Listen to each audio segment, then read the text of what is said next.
Test 4. You will hear a number of different recordings, and you will have to answer questions on what you hear.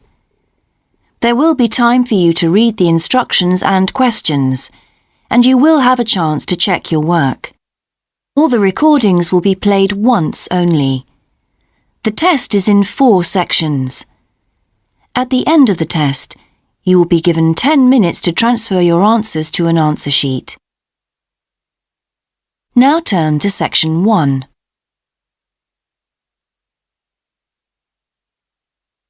Section 1.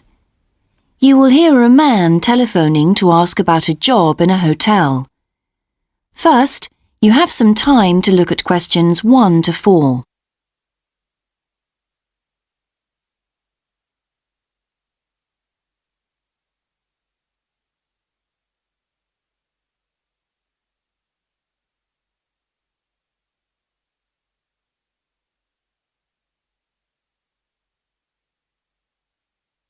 You will see that there is an example that has been done for you.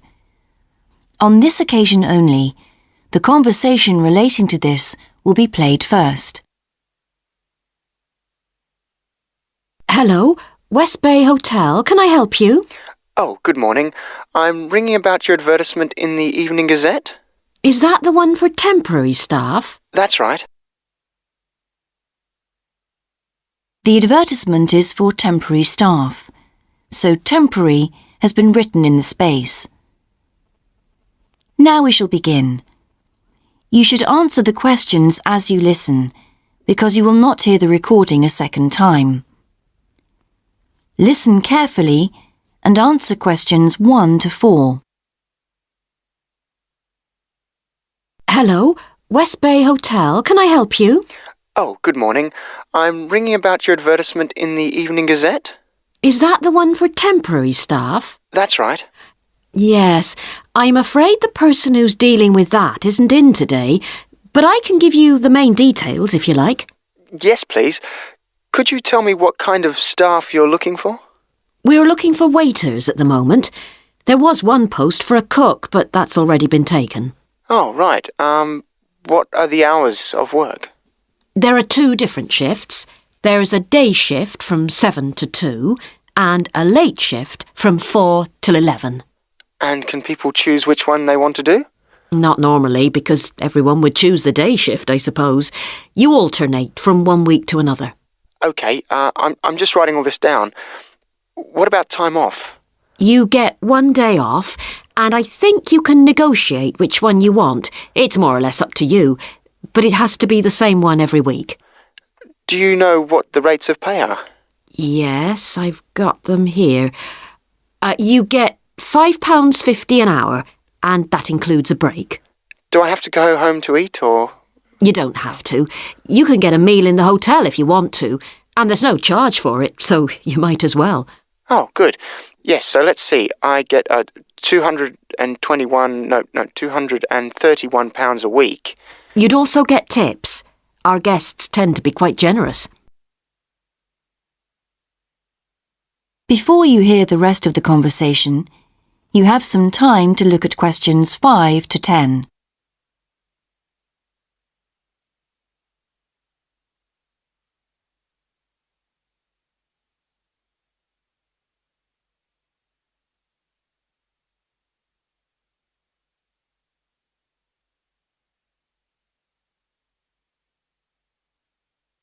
Now listen and answer questions 5 to 10.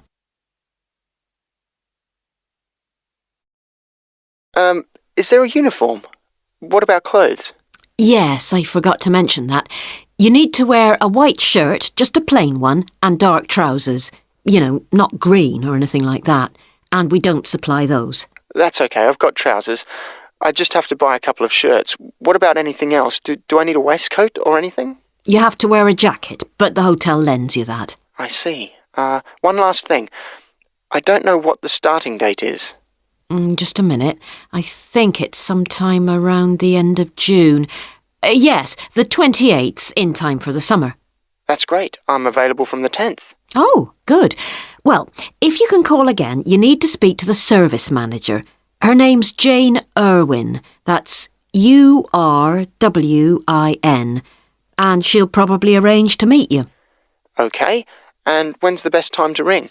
Could you call tomorrow? She usually starts checking the rooms at midday, so before then if you can, so she'll have more time to chat. I'll just give you her number because she's got a direct line. Thanks. It's 832-009. 823-009. No, 832. Oh, OK. Yes, I'll do that. And by the way, she will ask you for a reference, so you might like to be thinking about that. You know, just someone who knows you and can vouch for you. Yes, no problem. Well, thanks very much for your help. You're welcome. Bye. Bye. That is the end of section 1. You now have half a minute to check your answers.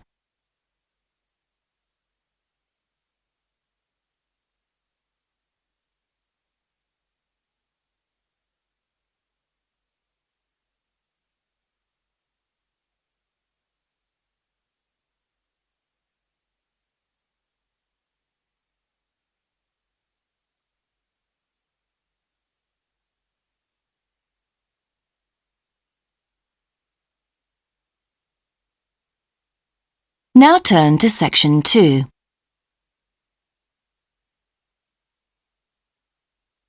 Section 2.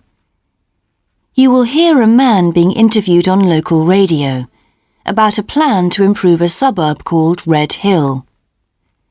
First, you have some time to look at questions 11 to 13.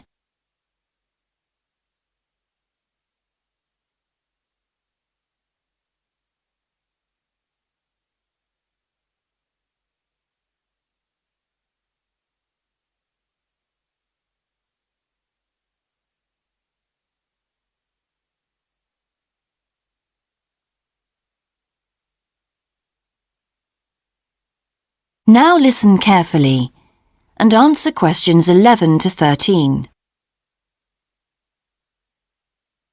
Good morning and welcome again to Your City Today. With me today is Graham Campbell, a councillor from the City Council.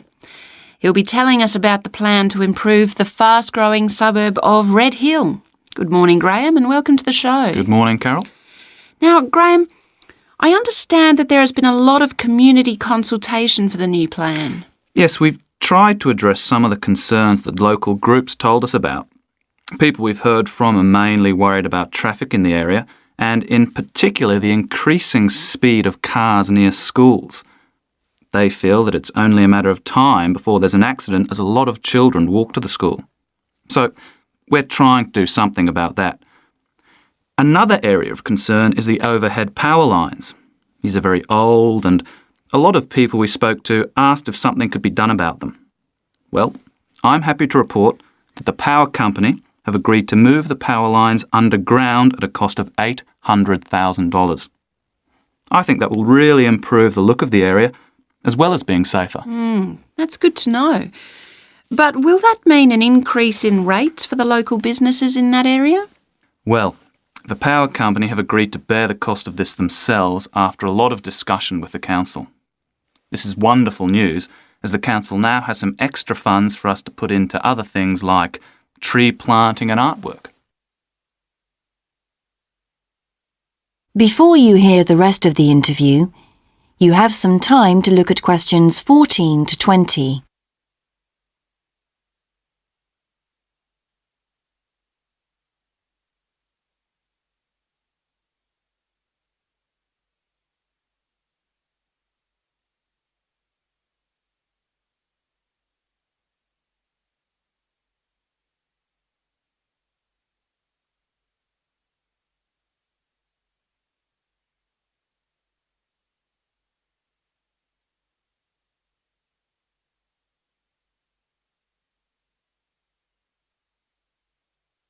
Now listen and answer questions 14 to 20.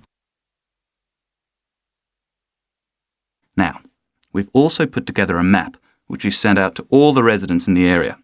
And on the map we've marked the proposed changes. Firstly, we'll plant mature pine trees to provide shelter and shade just to the right of the supermarket in Days Road.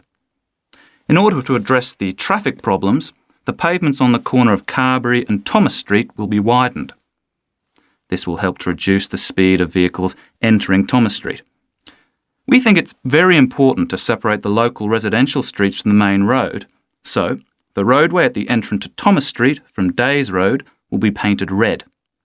This should mark it more clearly and act as a signal for traffic to slow down. One way of making sure that the pedestrians are safe is to increase signage at the intersections. A Keep Clear sign will be erected at the junction of Evelyn Street and Hill Street to enable traffic to exit at all times. Something we're planning to do to help control the flow of traffic in the area is to install traffic lights halfway down Hill Street where it crosses Days Road. Now, we haven't only thought about the cars and traffic, of course. There's also something for the children. We're going to get school children in the area to research a local story, the life of a local sports hero perhaps. And an artist will incorporate that story into paintings on the wall of a building on the other side of Hill Street from the supermarket. And finally, we've agreed to build a new children's playground, which will be at the other end of Hill Street, close to the intersection with Carberry Street. Wonderful. Now, what's the next stage? Well, the final plan will... That is the end of section 2. You now have half a minute to check your answers.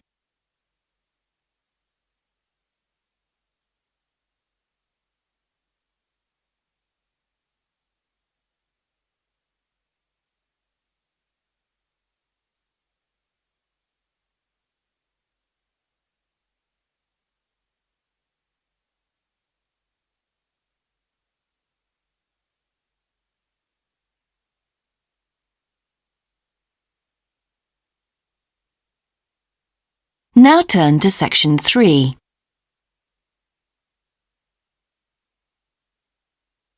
Section 3. You will hear two students called Dan and Jeannie discussing their studies at university. First, you have some time to look at questions 21 to 26.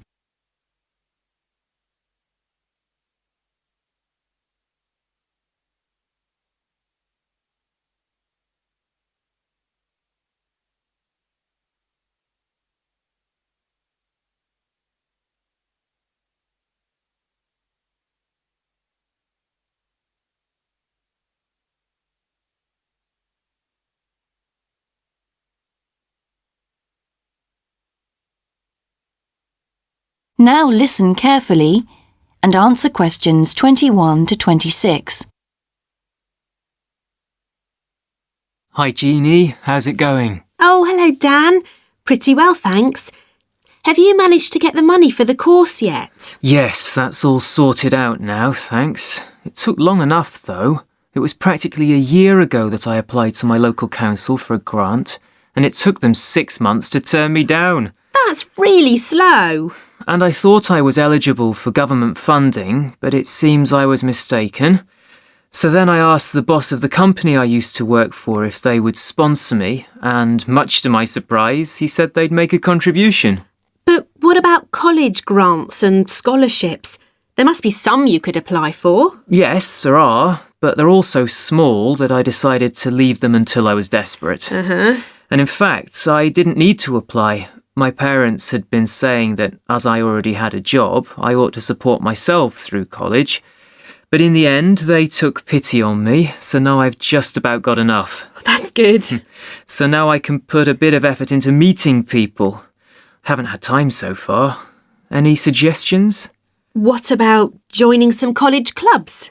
Oh, right. You joined several, didn't you? Yes, I'm in the drama club. It's our first performance next week, so we're rehearsing frantically, and I've got behind with my work, but it's worth it. I'm hoping to be in the spring production too. I've never liked acting. Are you doing anything else? I enjoyed singing when I was at school, so I joined a group when I came to college. I don't think the conductor stretches us enough though, so I'll give up after the next concert. And I also joined the debating society. It's fun, But with all the rehearsing I'm doing, something has to go, and I'm afraid that's the one. Do you do any sports? Yes, I'm in one of the hockey teams. I'm not very good, but I'd really miss it if I stopped. I decided to try tennis when I came to college, and I'm finding it pretty tough going. I'm simply not fit enough. Nor me. I think I'll give that a miss. I'm hoping it'll help me to build up my stamina, but it'll probably be a long haul. Good luck. Thanks. How are you finding the course? I wish we had more seminars. What? I'd have thought we had more than enough already. All those people saying clever things that I could never think of.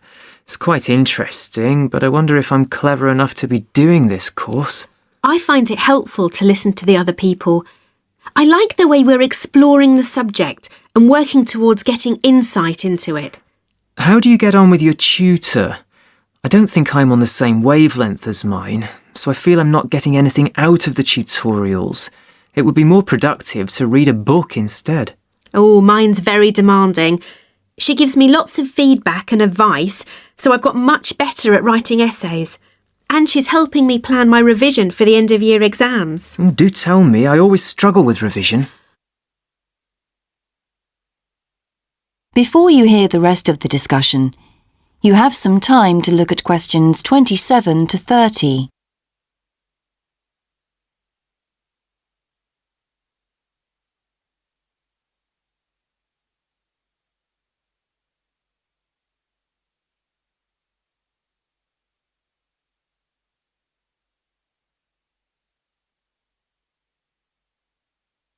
Now listen and answer questions 27 to 30. Well, the first thing is to find out exactly what's required in the exams. Would it help to get hold of some past papers? Yes, they'll help to make it clear. Right, I'll do that. Then what? Then you can sort out your revision priorities based on what's most likely to come up. I put these on a card and read them through regularly. Uh-huh. But that isn't enough in itself. You also need a timetable to see how you can fit everything in the time available. Then keep it in front of you while you're studying. I've done that before, but it hasn't helped me. Maybe you need to do something different every day. So if you break down your revision into small tasks and allocate them to specific days, there's more incentive to tackle them. With big topics, you're more likely to put off starting. Good idea. And as I revise each topic, I write a single paragraph about it. Then later I can read it through quickly and it helps fix things in my mind. Oh, that's brilliant. I also write answers to questions for the exam practice. It's hard to make myself do it though. Well, I'll try. Thanks a lot, Jeannie. That's a great help. No problem. See you around. Bye. That is the end of section 3. You now have half a minute to check your answers.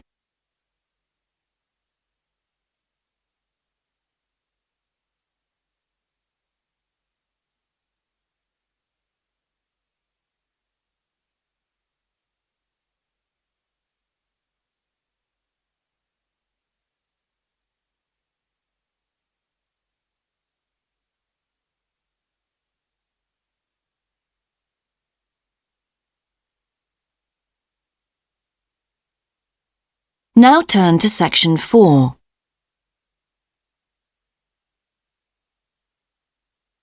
Section 4. You will hear a lecturer giving a talk about Australian rock art to a group of archaeology students. First, you have some time to look at questions 31 to 40.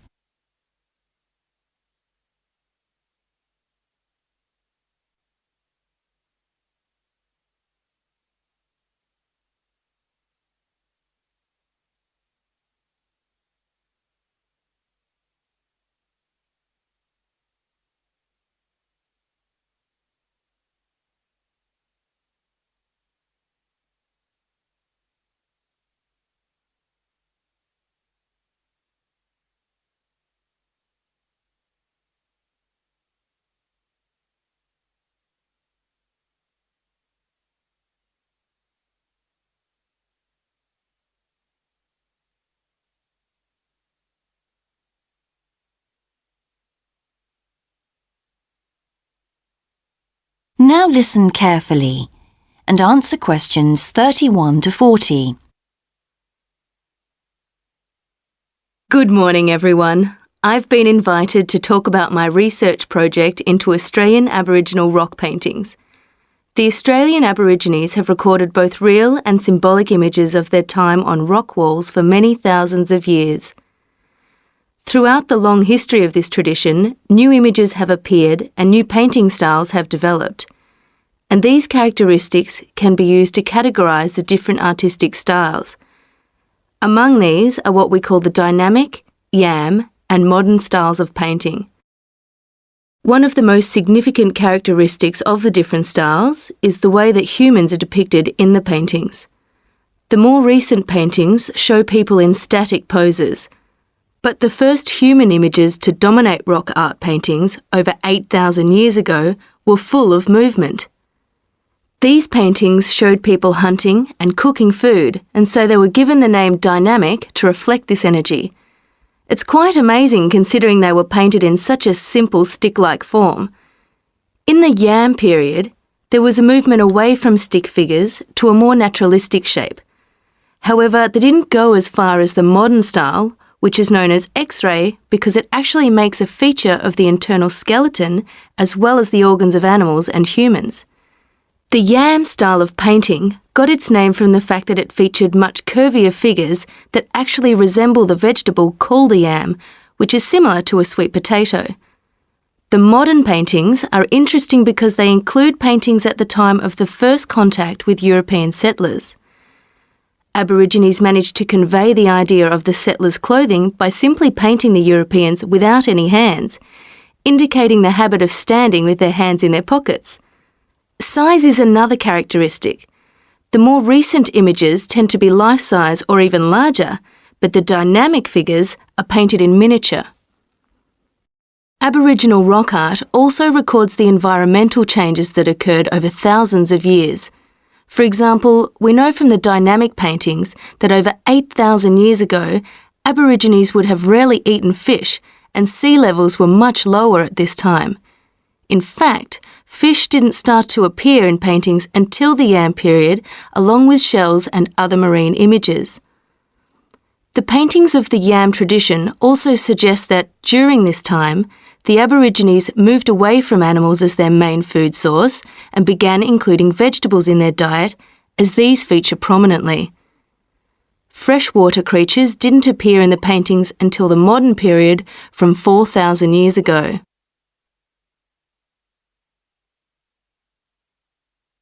So these paintings have already taught us a lot. But one image that has always intrigued us is known as the rainbow serpent. The rainbow serpent, which is the focus of my most recent project, gets its name from its snake or serpent-like body, and it first appeared in the Yam period 4,000 to 6,000 years ago. Many believe it is a curious mixture of kangaroo, snake and crocodile. But we decided to study the rainbow serpent paintings to see if we could locate the animal that the very first painters based their image on. The Yam period coincided with the end of the last ice age. This brought about tremendous change in the environment, with the sea levels rising and creeping steadily inland. This flooded many familiar land features and also caused a great deal of disruption to traditional patterns of life, hunting in particular. New shores were formed and totally different creatures would have washed up onto the shores. We studied 107 paintings of the rainbow serpent and found that the one creature that matches it most closely was the ribboned pipefish, which is a type of seahorse. This sea creature would have been a totally unfamiliar sight in the inland regions where the image is found, and it may have been the inspiration behind the early paintings. So, at the end of the Ice Age, there would have been enormous changes in animal and plant life. It's not surprising, then, that the Aborigines linked this abundance to the new creatures they witnessed. Even today, Aborigines see the rainbow serpent as a symbol of creation, which is understandable given the increase in vegetation and the new life forms that featured when the image first appeared. That is the end of section 4. You now have half a minute to check your answers.